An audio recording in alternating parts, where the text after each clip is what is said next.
Bakit po namumuhi ang Diyos sa diborsyo ng mag-asawa? Ang babasahin naman po natin ngayon ay ang talatang 14. Ganito po ang nakasulat. Itinatanong ninyo, bakit?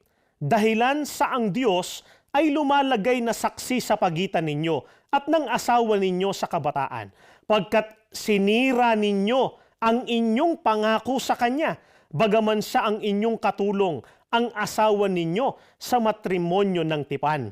Mga kaibigan, kagalit-galit po talaga sa ating Panginoong Diyos ang diborsyo kasi sinisira po ng mag-asawang naghihiwalay yung ipinangako nila sa atin pong Panginoong Diyos. Hindi po ba nung ikinakasal yung mag-asawa, sumumpa sila sa harapan ng Panginoong Diyos na mamahalin po nila ang isa't isa. Sinasabi pa nga po, for richer and for poorer, in sickness and in health, till death do us part.